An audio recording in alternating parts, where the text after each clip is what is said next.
Hello students, in this lecture we will see more numerical based on poles and zeros. तो अभी तक हम लोगों ने कौन से न्यूमेरिकल सॉल्व किए हैं? तो आपको सर्किट दिया जाता था, फिर उधर से आप सर्किट को ट्रांसफॉर्म कर देते थे. Then you used to calculate either z of a या I0 by II and then you used to find out poles and zeros. Last lecture में हम लोगों ने कौन से टाइप के न्यूमेरिकल सॉल्व किए कि पोल्स एंड जीरोस आपको दिया है और फिर उससे आपको नेटवर्क फंक्शन कैलकुलेट करने का है. सो इधर से हम लोग उल्ट रिवर्स वैसे ये फंक्शन कैलकुलेट करने का देखे थे. Now what they will give you circuit over there and values of the components will be unknown and they will give you pole zero plot. They will say that this is the pole zero plot of the given circuit and you have to calculate component values. So अभी ये थोड़ा additional work आपको करना पड़ेगा. So क्या दिया है numerical देखते हैं. A network and its pole zero configuration are shown. Determine the values of R, L and C. ये देखो R, L, C आपको find out करने का है. Of course they have shown the transform circuit over here. If Z, J, 0 is equal to 5. And now you are aware of that thing कि ये किसके लिए दिया जाता है. सो जो ट्रांसफर फंक्शन में एक एच करके जो कांस्टेंट रहता है that is nothing but DC gain, उसको डीसी गेन भी बोला जाता है. सो ये फाइंड आउट करने के लिए ये ZJ0 आपको दिया गया है. सो ये तो हम लोग पहले फाइंड आउट कर सकते हैं इजीली. अभी क्या करने का रहता है. सो आपको सर्किट दिया है, इधर से आप पहले Z of A find out करो. ये पोल जीरो डायग्राम दिया है, इससे आप Z of A find out करो. और इसमें जब आप Z of A रहेगा तो उसमें एक H रहेगा, ये H कैलकुलेट कर लो using this data. And now equate point to point this to transfer function. So आपको ये दोनों ट्रांसफर फंक्शन इक्वेट करने के and you have to calculate R, L and C. But थोड़ा केयरफुल रहिए इसमें, क्योंकि आपको ये जो सर्किट से ट्रांसफर फंक्शन मिलता है वो एक स्टैंडर्ड फॉर्म में लाना पड़ता है. और क्या है वो स्टैंडर्ड फॉर्म, वो हम लोग देख लेते हैं. तो मैं पहले सर्किट के ऊपर काम कर रहा हूँ. सो Z of A इधर से क्या मिलेगा, तो ये दोनों सीरीज में कनेक्टेड है. So I will write down R plus SA and that is in parallel with this capacitor 1 by CS और 1 by SC. सो इसको हम लोग सॉल्व कर देते हैं. So product by some parallel combination. So here you will have SL plus R into 1 by SC divide by denominator में तो ये एडिशन हो जाएगा R plus SL और you can right SL plus R divide by 1 by S. तो मैं SC से multiply कर देता हूँ बोथ न्यूमरेटर एंड डिनोमिनेटर को, तो ये इजीली कैंसिल हो जाएगा. सो न्यूमरेटर में आ जाएगा SL plus R और डिनोमिनेटर में जब भी मैं SC से मल्टीप्लाई करता हूँ सो हाईएस्ट ऑर्डर टर्म होगा A स्क्वायर LC. SC से मल्टीप्लाई किया है ना, तो ये टर्म इधर में लिख दिया. ये टर्म आ जाएगा SCR and plus 1 over here. तो ये तो Z of S मिल गया है, लेकिन इधर आपको एडजस्टमेंट की जरूरत है. क्या एडजस्टमेंट करना पड़ता है. सो न्यूमरेटर में देखिए, न्यूमरेटर में S है हाईएस्ट ऑर्डर टर्म और इसका कोएफिशिएंट है L. सो इधर से न्यूमरेटर से आपको L कॉमन लेना पड़ेगा. सो ब्रैकेट में क्या हो जाएगा, so S plus R by L. और ये ऐसा क्यों कर रहे हैं हम लोग, तो ये जो हाईएस्ट ऑर्डर टर्म रहता है इसका कोएफिशिएंट हमेशा 1 आना चाहिए. इधर डिनोमिनेटर से क्या आ जाएगा, इधर से हम लोग LC कॉमन ले सकते हैं. सो LC मैंने कॉमन ले लिया है and what remains inside bracket is A square plus SCR तो पहले से ही था और उधर से आपने LC कॉमन ले लिया है. सो LC से डिवाइड कर देंगे और इधर आ जाएगा, ये 1 तो पहले से ही था, उसको भी हम लोग LC से डिवाइड कर देंगे. चलो अभी इसको सिंप्लीफाई कर दो तो ये काफी सिंपल हो जाएगा. ये L और ये L कैंसिल हो जाएगा. सो न्यूमरेटर में क्या बचेगा, खाली S plus R by L. और डिनोमिनेटर में देखिए ये 1 by C है, so that 1 by C I am writing over here 1 by C S plus R by L. और अभी डिनोमिनेटर को सॉल्व कर देते तो A स्क्वायर इधर से आ जाएगा, ये C कैंसिल हो जाएगा and here you will get S R by L plus 1 by LC.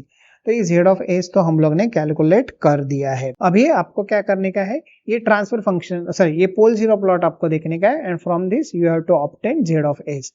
तो चलो इसमें अभी पहले पोल्स किधर दिए हैं, तो पोल्स आपको दिए हैं S इज इक्वल टू, देखिए रियल पार्ट है इसका -1.5 और अगर आप ऊपर की पोल की बात करोगे तो ये हो जाएगा प्लस J रूट 111/2. ये ऐसा कुछ वैल्यू दिया है तो डरने का नहीं है, ऐसे ही रहने देने का.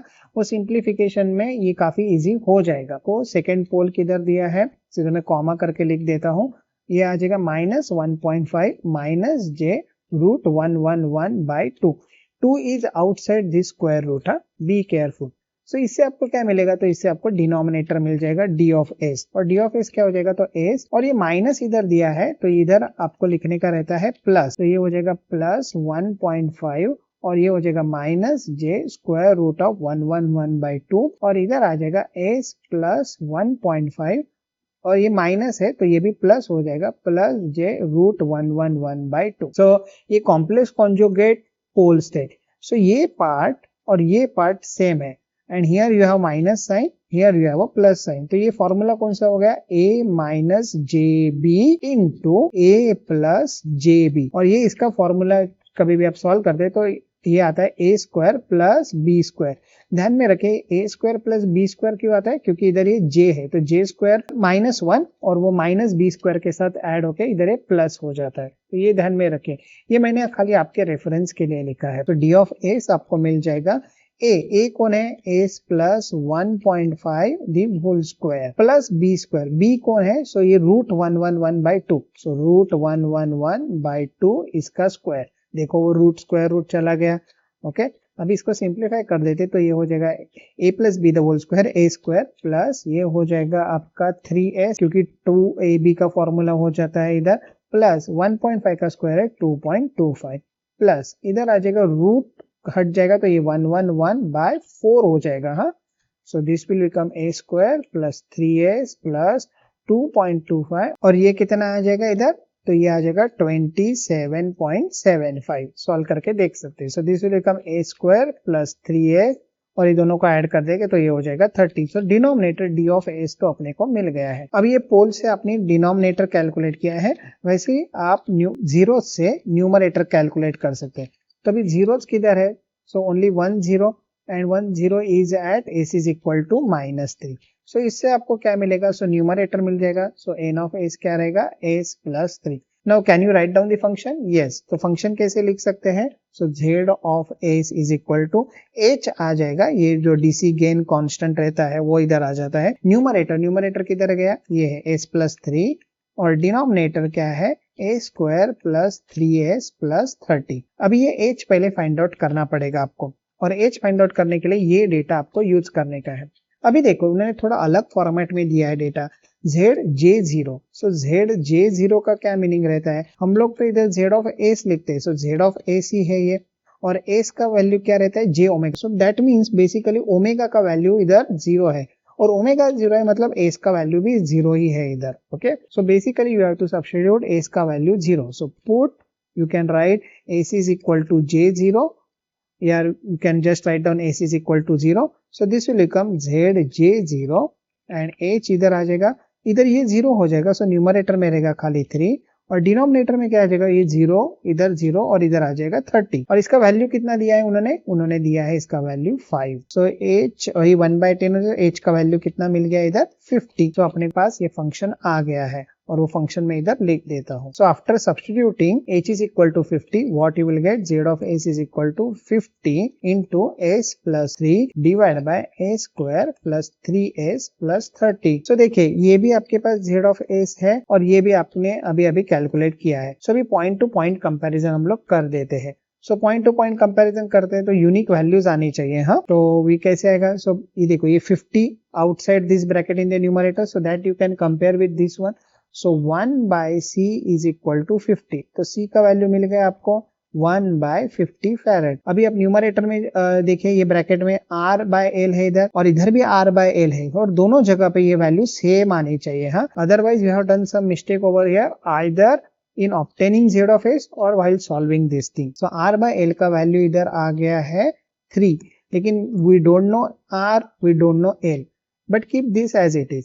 अभी ये टर्म इधर से बाकी है 1/lc। सो 1/lc ये कांस्टेंट है डिनोमिनेटर का तो इसके साथ इक्वेट हो जाएगा तो ये आ जाएगा 30 इधर। सो l का वैल्यू चाहिए, l हो जाएगा 1/30c और c हम लोग ने ऑलरेडी कैलकुलेट किया है 1/50। हाँ, ये केयरफुली सब्स्टिट्यूट कीजिए 1/50 है। सो ये हो जाएगा 1/30 और 1/50 in the denominator so that will become 5/3। 50 ऊपर चला जाएगा, 50/30 5/3 हेनरी। सो एल का वैल्यू अपने पास आ गया। Now will substitute this L का value over here. So r by और एल का वैल्यू है 5/3 and that is equal to 3। So r is equal to 3 into 5/3 so this will become r is equal to 5 ohm. So हम लोग ने R कितना मिला है अपने को 5 ओम, L कितना मिला है अपने को 5/3 हेनरी और C का वैल्यू कितना आ जाएगा 1/50 फैराड। तो ये हम लोग ने फाइंड आउट कर लिया है रेजिस्टेंस, इंडक्टर और कैपेसिटर के वैल्यू। चलो और एक न्यूमेरिकल देख लेते हैं। तो क्या दिया है, the pole zero diagram of the driving point impedance function. Driving point impedance function मतलब वो होता है Z of S at DC। अभी ये देखो इन्होंने कुछ अलग दिया है इधर, एट DC बोला है। DC मतलब क्या रहता है, तो DC मतलब डायरेक्ट करंट, तो इसके लिए फ्रीक्वेंसी क्या होती है 0। तो फ्रीक्वेंसी 0 है मतलब क्या omega 0, that means AC is equal to J omega बोलते हैं, दैट मीन्स S का वैल्यू उन्होंने 0 दिया है। The input impedance is resistive. Of course circuit point of view अगर आप एनालाइज करोगे तो DC के लिए कैपेसिटर क्या हो जाता है, ओपन सर्किट हो जाता है, और इंडक्टर क्या हो जाता है, शॉर्ट सर्किट हो जाता है। तो खाली सर्किट में ये रेजिस्टेंस बचेगा। तो डायरेक्टली एक्चुअली R का वैल्यू 2 ओम लिख सकते हैं, लेकिन हम लोग फिर भी इसको सॉल्व कर देते हैं। The input impedance is resistive and equal to 2 ohm. तो उन्होंने क्या बोला है इनडायरेक्टली, Z ऑफ J0, ये DC सिग्नल के लिए है, इसके लिए 0 फ्रीक्वेंसी है, Z ऑफ J0, और उसका वैल्यू उन्होंने इधर दिया है, वो दिया है उन्होंने 2 ohm. So that 2 I am writing over here. Is this okay? So ये हम लोग ने इधर ऑब्टेन कर लिया। Determine the values of R, L and C। तो पहले तो अपने को क्या करना पड़ेगा, ट्रांसफर फंक्शन लाना पड़ेगा from the given circuit. So Z of S कैसे हो जाता है, ये हम लोग ने सॉल्व किया है था, बट फिर भी एक बार सॉल्व कर देते हैं। सो SL plus R that is in parallel with 1/SC। तो इसको आप सॉल्व करो प्रोडक्ट बाय सम से। हाँ, ये आ जाएगा इधर प्रोडक्ट, और डिनोमिनेटर में आ जाएगा SL plus R plus 1/SC। और अभी ये SC से मैं मल्टीप्लाई कर देता हूँ, तो ये हो जाएगा SL प्लस R न्यूमरेटर में बचेगा, और डिनोमिनेटर में हो जाएगा A2LC प्लस SCR प्लस 1। अभी न्यूमरेटर में देखिए हाईएस्ट ऑर्डर टर्म है S, ये S raise to 1, so you have to take L common. So L आप बाहर ले लीजिए, here it will become S plus R by L। और डिनोमिनेटर में हाईएस्ट ऑर्डर टर्म है ये S टू द पावर 2 या S square, so LC common ले लीजिए, तो here you will have A square plus ये SCR से आप LC से डिवाइड करोगे तो ये हो जाएगा S R बाय L, और इधर आ जाएगा 1/LC। थोड़ा और सिंप्लीफाई कर देंगे, ये L और L कैंसिल हो जाएगा, एंड ये C जो कांस्टेंट है ये आपको न्यूमरेटर में लिखने का, be careful about this one. So 1/C plus R by L, और इधर आ जाएगा आपका A square plus S R by L plus 1/LC।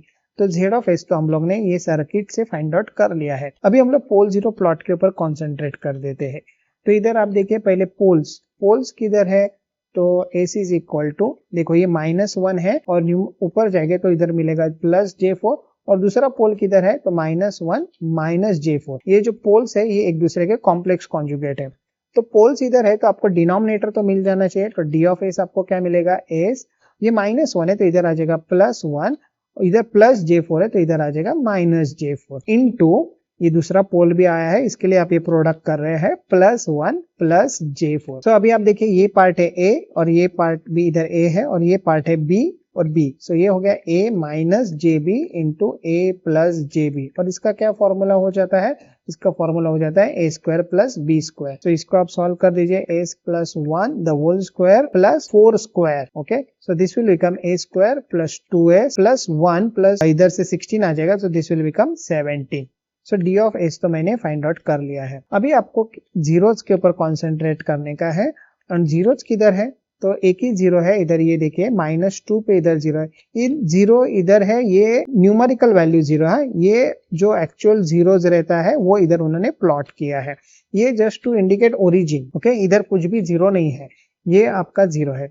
सो वो जीरो किधर है, S इज इक्वल टू -2 पे, तो इससे आपको इजीली न्यूमरेटर मिल जाएगा, और न्यूमरेटर क्या मिलेगा S प्लस 2 करके मिलेगा। अभी आपको फंक्शन लिखने का है, तो फंक्शन हम लोग Z ऑफ S करके लिखते हैं, और इसमें एक DC गेन या कांस्टेंट रहता है वो दिखाते हैं हम लोग H से। कोई टेक्स्ट बुक में वो K लिखा रहेगा, but most of the text book में आप ये H नोटेशन देख सकते हैं।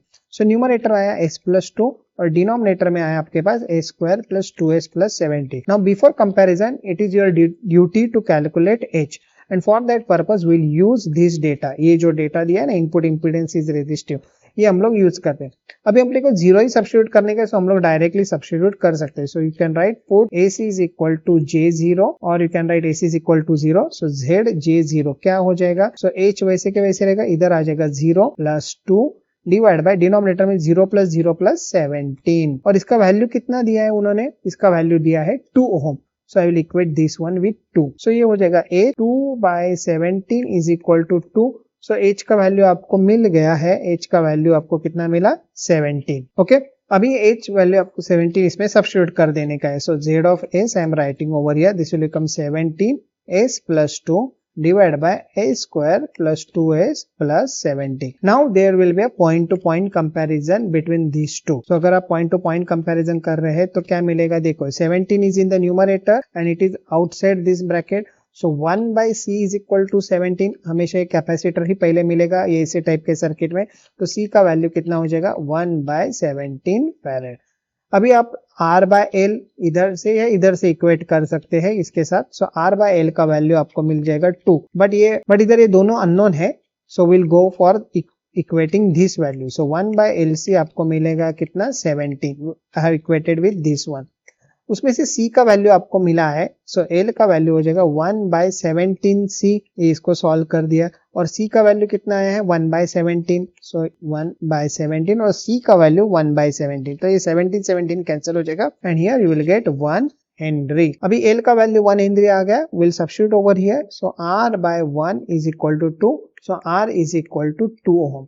सो हम लोग ने R, L और C का वैल्यू कैलकुलेट कर दी है. R का वैल्यू कितना था 2 ओम, L का वैल्यू कितना था 1 हेनरी और C का वैल्यू कितना था 1 बाय 17 फैरेड. और मैंने आपको जैसे ही न्यूमेरिकल स्टार्ट हुआ तो मैं बोला था कि at DC the input impedance is resistive so equal to 2 ohm. तो ये अल्टीमेटली आना ही चाहिए R is equal to 2 ohm. अगर उन्होंने ये 5 ओम दिया रहता है तो R आपका 5 ओम आता था. So you can remember in this manner over here. So ये प्रॉब्लम काफी सिंपल है. Just be careful while formulating this one. तो इधर से आपको ये न्यूमरेटर से आपको एस का कोएफिशिएंट 1 करने को आना चाहिए. Similarly over here A square का कोएफिशिएंट आपको ये 1 करने को आना चाहिए. Otherwise this problems are simple. Okay, thank you.